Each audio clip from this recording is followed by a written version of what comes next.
What's up, everybody? It's your boy Wes Grant. You're watching Urban Nerd, this channel where I get my nerd reviews on today's Dragon Ball Super episodes. And today I'm giving a review on episode 116.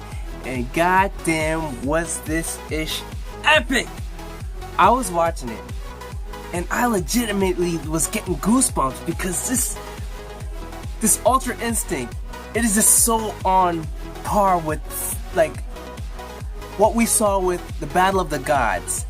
It was something that we were so hoping to see, and Goku, he gave us what we wanted, because what we saw with him, he didn't master, and the thing is, he didn't even master Ultra Instinct yet, but he's getting the hang of it, and it's just so on another level, because the episode starts off with him already in Ultra Instinct, like we saw in episode 115. And the thing is, like, last episode, he was talking some ish. Like, he was like, yo, she was like, oh, watch when I reach God, like, Super Saiyan God level. And he was like, can you even? Really?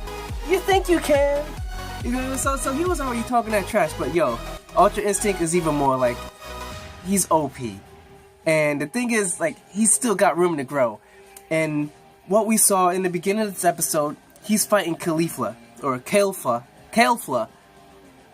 and which is a fusion of Khalifa and Kale, and they're throwing everything they can at it, and dude just dodge it. Mind you, watch it. I'm rocking my Goku shirt right now. That's what I'm rocking, and like you see in the background, I got this thing going. Like when he was fighting them both together, like, you know, he was showing this thing, but when they fused together, they were overpowered for him, and he had to step it up.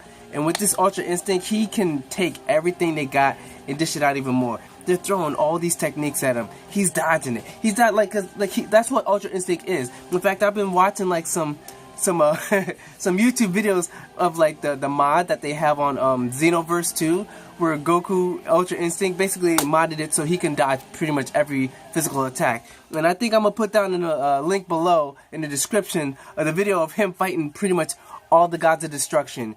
And this thing, it's funny because literally just like every time they attack, he just dodges it.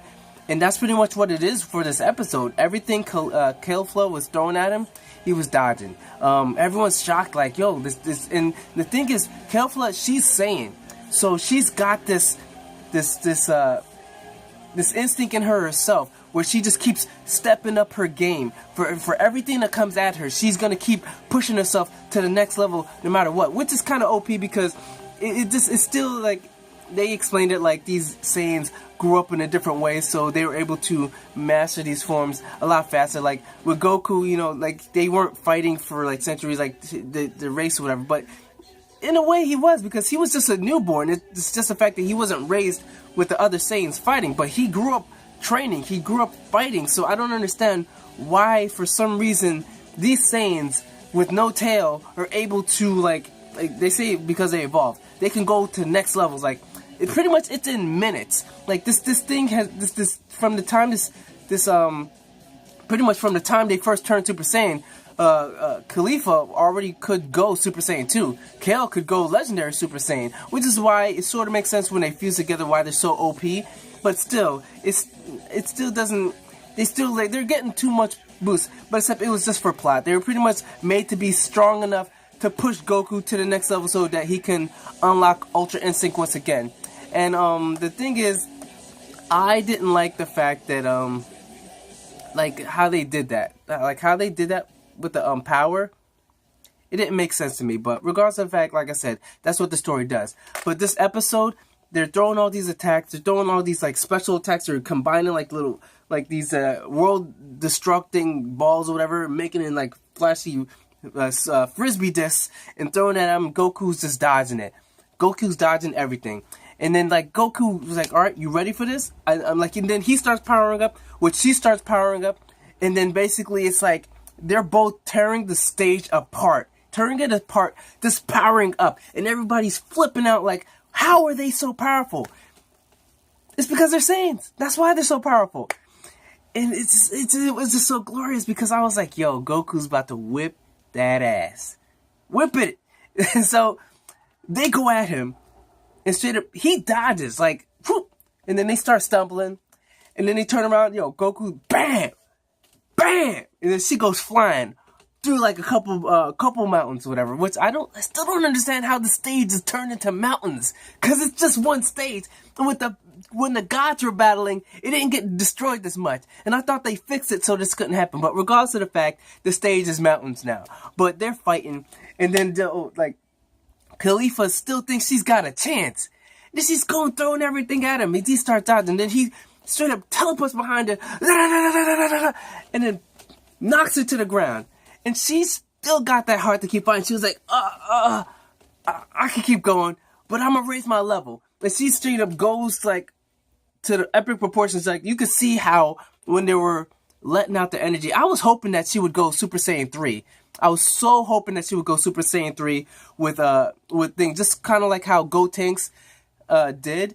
And I thought that we were gonna do that, but apparently they didn't. But regardless of the fact, she releases energy where you can see the green and then a red, which is like the red, I guess, is a Khalifa kind of thing where her attacks are red, and then Kale, her things is green. But you can see both of them, and then like she released so much that it just started shooting lasers out, and then everyone was like, because she took Goku's punches, and they were like, it's ineffective because the way he's using his Ultra Instinct, when he thinks about doing a punch, it lowers the power of it. He has to let his body do it, which is why he came up with the idea to do a Kamehameha, because he just used his body to do the Ultra Instinct and dodge everything and released all his energy point blank at Kelfla. But regardless of the fact, she was releasing her energy with shooting a laser all over. Whis is like, yo, like Goku, he has to do this in one shot. And Goku's even like, yo, I have to finish this in this last blow. And Kelfla was like, all right, come at me. I'm going to release everything. So she's shooting everything, like, yo, throwing the kitchen sink, like, throwing water bottles, like, yo, nothing. She's throwing everything she's got at Goku, and he's just dodging it. He, da, da, da, da, da, me, da, da, da, da, da, da, da, da, da, da, me, da, da, da, da, da. And she throws the most epic beam I've seen in a while at him. You can see it sort of like fused with the red and the green, like, it's going at him. And he straight up just, whoop, jumps right over it. Point blank. And we saw, and I've heard about the previews or whatever of this episode, but it was just so epic to see in person. And he released it right in her face.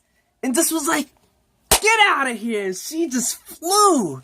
And for some reason it was so satisfying, because they've given them so much screen time that you were just happy to see them go. And like another person I want to see go is Ribrianne. Like, yo, they've been stretching her on way too long. They need to get rid of her. But regardless of the fact, he point blanked in her face. Like, I ain't even gonna try and go like, X-rated graphic, but all up in her face and just shot her right off the stage, through the stage, in fact.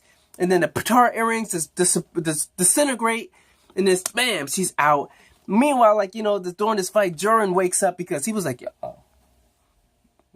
I'm sensing some competition.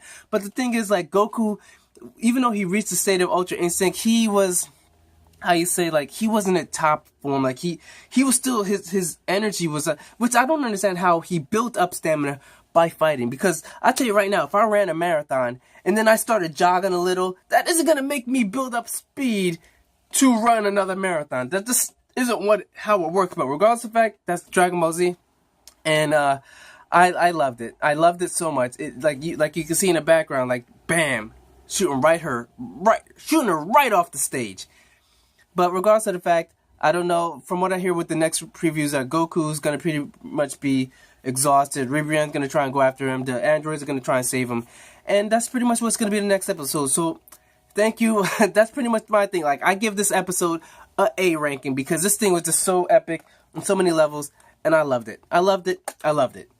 It was seeing it, and like I said, my thumbnail is gonna be the hottest thing y'all see out this, because it's gonna be Goku looking away. We want him to look. Yo, he's gonna be rocking those jeans, gonna be rocking those tattoos, because Goku Ultra Instinct is epic, and this episode was epic. The graphics, the art, this episode was done so well.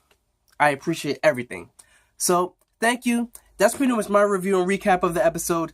You've been watching Suburban Nerd. I'm Wes Grant, and you've just been nerdified. Catch you guys on the next episode. Thank you, and goodbye. Good night, and have a nice weekend.